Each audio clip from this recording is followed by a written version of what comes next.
going on, everyone? So what is it for me? Yeah. That's about what we have to say. That's all. End of reading it. No, I'm kidding. They're dead, but now we're gonna bring them back. Not really. Yeah, I know. So I gotta stop. I just want to say to everyone that this video is sponsored by Lemonade. This is affiliated also in addition with Universal Pictures that did F9, aka Fast and Furious 9. This is a movie that is apparently looking to win a bunch of Oscars. Vin Diesel is looking to win Best Actor. He himself has tweeted about it. And not only that, but Dwayne The Rock and him apparently are reconciling. They are going to be best friends and apparently are going to be an F10 together. Not only that, but a lot of fans and critics alike are both hailing this as the best movie of the year and maybe even of the century. These are all things that I personally went into with high expectations, saying to myself, wow, you know, this movie, it could be an inspiration to millions, if not billions of filmgoers such as us. This is my friend Kevin, who is one of the biggest fans of the franchise. He himself, you know, concludes that this franchise is one of the most realistic. They themselves, I can't even say it's all straight face, guys. I'm joined with one of my best friends, Kevin Kauermann. We've worked together on 2 other reviews. Sully 2016. That was like 5 years ago, and then we also did Drive. Has it been that long? Yeah, dude, Drive and Sully. Those were fun reviews, man. You know, looking back. But in all seriousness, Kevin's a pretty big car guy, and for myself, you know, I've obviously seen all the entries, all 10. Kevin, I believe you've seen 9 of the entries. That's correct. Yeah. The only one you haven't seen. Yeah, that one I would say I think you would enjoy that. But before we get into, you know, talking about F9 itself, what's your relationship with this franchise? Like, in all seriousness, are you like a big fan or like what?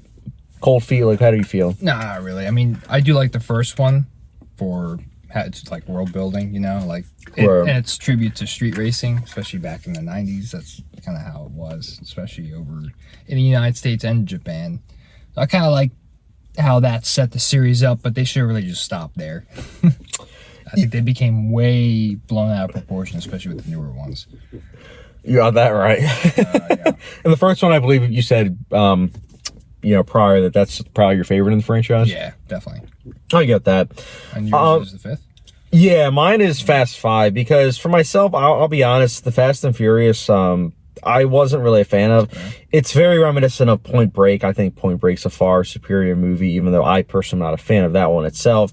Point Break knew to only do one movie. Here we are with the 11th entry of a franchise. I think Fast 5 is like the nice middle ground of there was some street racing, but there was also that outrageous nature that went towards the end of the movie. It wasn't all out crazy, like this could never happen until towards the end, in my opinion, at least from what I remember.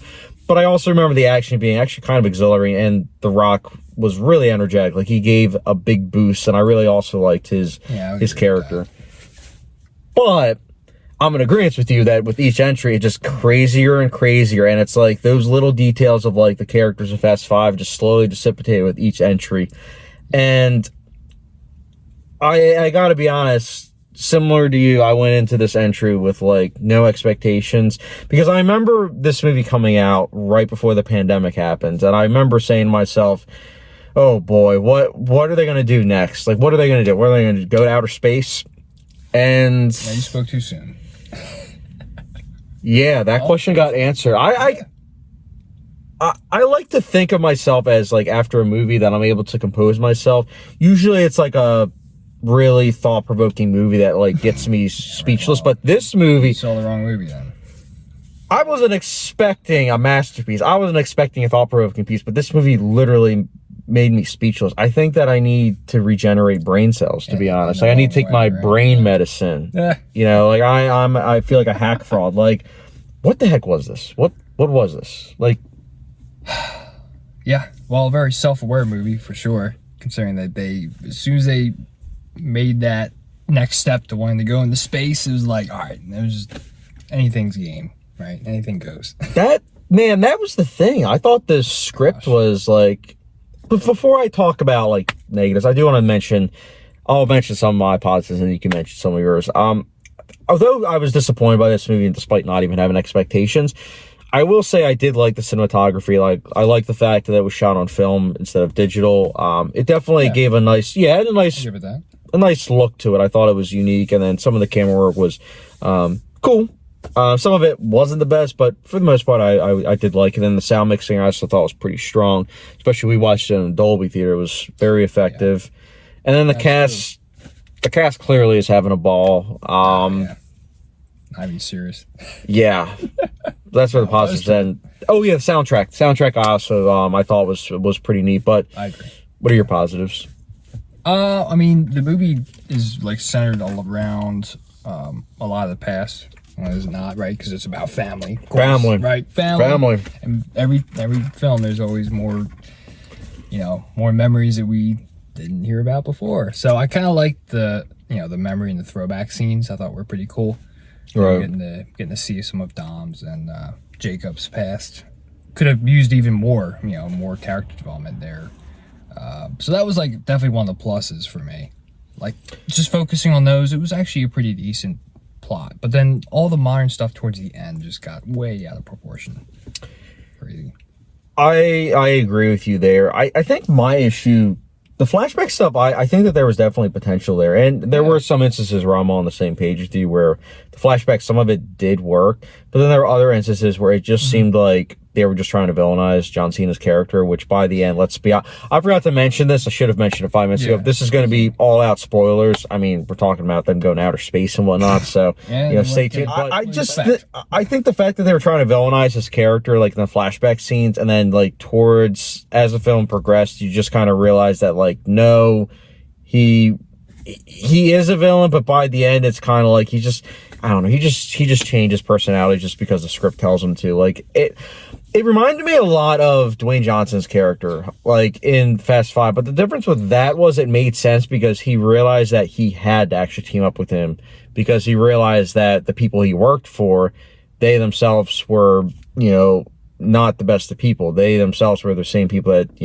Vin Diesel's character, Dominic, were after. So to me, Fast Five, it made sense with that. But with John Cena's character in this, it just didn't make sense. It, as I always say, it just seemed like characters did things just because. There wasn't really any motive or anything like that. No motive, no inclination, no possible visual cues, which, by the way, let's talk about that. No, yeah. This movie, has no visual storytelling. It is essentially all cut and dry exposition. Yeah, there's just so many scenes where I just wish that they took out the dialogue because essentially people are saying things that we already know where it's like, these people are chasing us. It's like, yeah, we can clearly see there's like 60 cars behind you. Like, it doesn't take a rocket scientist.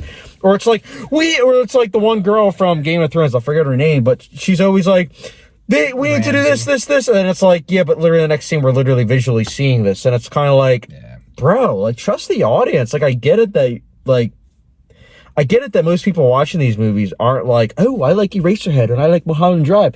But at the same time, like, don't treat audiences like dummies. But they are going in outer space. So, I mean, what do I know? Which, by the way, they went there. Going with what you were saying about the whole self-awareness, I thought they did it a couple times just to kind of essentially say, haha, see, we know, like, we are self-aware. But, like, it didn't feel like enough to where it actually was warranted. Like, it just was... I don't even know, man. I don't even know. Well, they were like half serious, half joking, and there was no fine line between the two. It was just like back and forth. And I was like, well, how are we supposed to approach this here? Like, are we supposed to take it seriously, or are we just supposed to laugh the whole time? And that's the other thing. The movie takes itself so seriously. It's so overbearingly serious. Like, you didn't see Hobbs and Shaw, but Hobbs and Shaw is essentially a superhero movie. It's a Fast and Furious Presents movie, but it's like, it literally is a superhero movie. But the difference with that is that the two characters, they're constantly cracking jokes. Constantly. There's like not a second where they really take anything seriously. So because of that, I was able to accept the fact that these characters are essentially superhumans. A movie like F9, they are treating it as if it's like the King's Speech or something like that, or like The Social Network, where it's the most serious movie ever, and it's like, no, guys, you're a Fast and Furious movie. Like, you guys are literally just taking other plot points from your other movies and just kind of serving it like as, reheated food. And that's the other thing. Let's talk about characters. Let's actually talk about them. Han, why is he here? Brian's wife, I forget her name. I know Maya Mio. I don't even know. I don't know. She hasn't been in any of the movies since the 7th one. Why is she here and why is Brian not here? That was something you and I talked about. It was like, really? She's gonna show up, but then Brian, the one who's always like, oh, I gotta protect my I gotta protect her, but I'm not gonna be there. It's like, no. I'm speechless, literally. I mean, it was cool to see Han back in the series again. I did like his character for sure, but the explanation of his death was just so lame. Like, they couldn't do anything better than that. Yeah, that was terrible, especially because it almost felt like they were just trying to erase Furious 7, because like with bringing back Brian's wife, it's like, okay, so now she's in the picture. You're gonna have to somehow try to explain. She had no purpose either throughout the whole movie. It's my brother. It's like that. Yeah, you just keep saying that. Like, wow, you guys, Fast and Furious, man, you guys really know how to write female characters. Amazing. Like, you guys really have survived the 2020s. Like, my goodness, it's like, can we get a well-written female character in this franchise? It's not that hard to ask for, I suppose. But you know, here we are, 11 entries, and we just can't seem to get that. Yeah, and Letty's just always in every one. So there's that. Oh, and then Letty, she just does things just because. It's like at the very beginning, it's like, oh, we need to go on this mission. It's like, we have a kid. That's something we didn't talk about. They have a kid, and it's like, who took care of this kid while the two parents were out, like, destroying the world? I'm not saying saving the world. I'm saying destroying the world. Well, yeah, that's the thing. Is that she's always following Dom around no matter what he does. Especially from the last movie, right? Yeah, that's true. Even though he wasn't himself, you know, she still followed him. So it's like, why? Just, where's the motive there? I don't understand.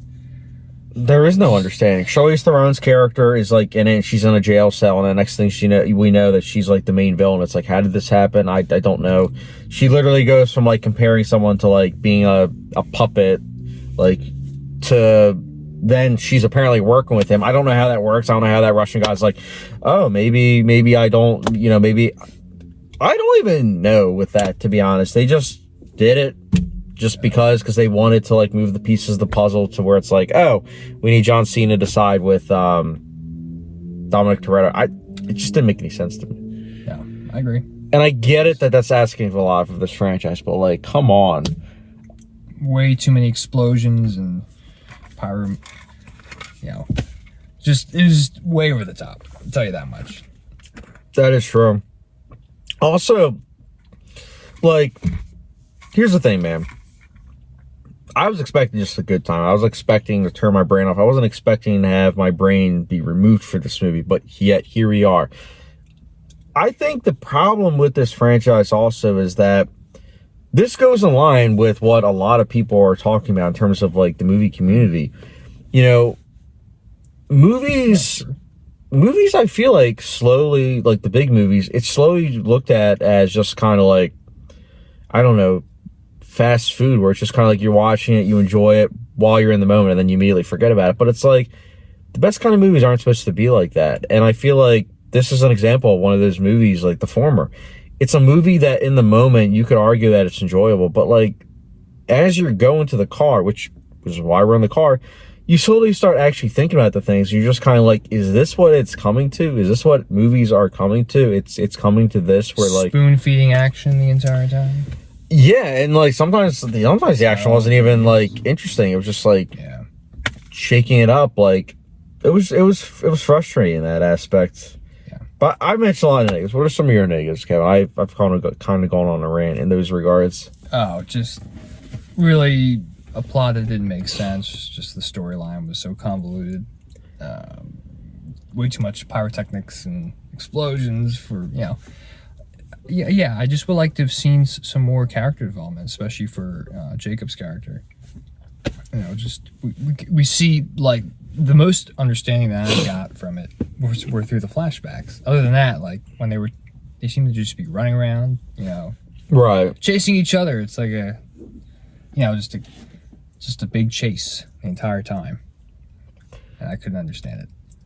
And not just that, chasing around, but like it's the end of the world. It's yet another scenario where it's like it's the end of the world. It's like you need to get from plot A to B to C. You need to get the MacGuffin, you know, the device to put in the other device. Oh, that other device is actually a human. Cool. We need to save the world, though. You know, I can't even believe I'm saying this, but, and Nolan, I do apologize, even though apparently you're a fan of this franchise.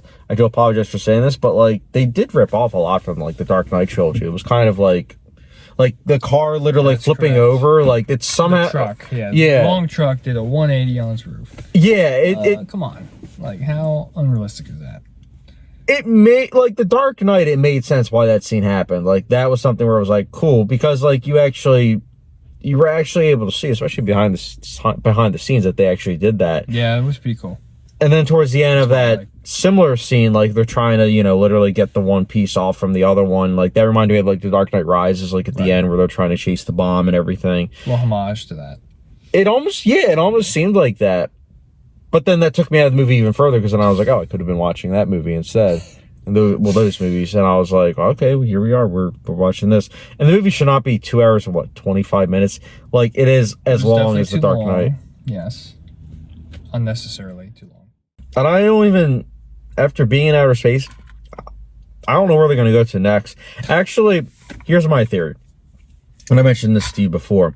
My theory is this. Because they're already in outer space, what's probably going to happen is they're going to go back to outer space. They're going to find a planet. That planet, it turns out that, you know, Toretto, that there's actually like a Toretto on that planet. Here's the theory. So Dominic Toretto's dad actually went to that planet. He secretly had that car that crashed. That car actually, that's the original, it is the original DeLorean, where he literally was able to go to that planet, and that planet, we'll say Pluto. He went to Pluto and he literally mated with like some alien, and that alien is now a Toretto. So like they're gonna be combining aliens, and that's gonna be like family. So that dinner table scene that you always see at the end of each movie, there's gonna be an alien. Mark my words, you heard it first in this review. There's gonna be a Dominic Toretto, an alien Toretto, we should call it. And then it turns out that alien had like other kids on another planet, let's say, Mars. So then it's like literally what's going to happen is by Fast and Furious 65,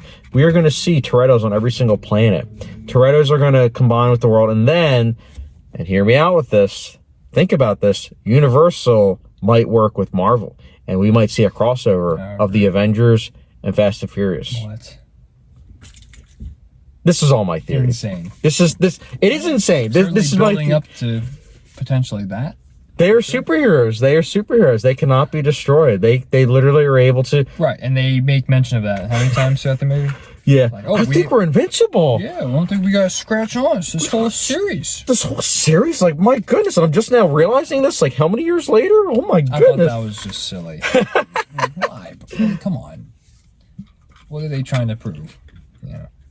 They're trying to prove that they're self-aware, as you mentioned, but it's just not working. But, yeah.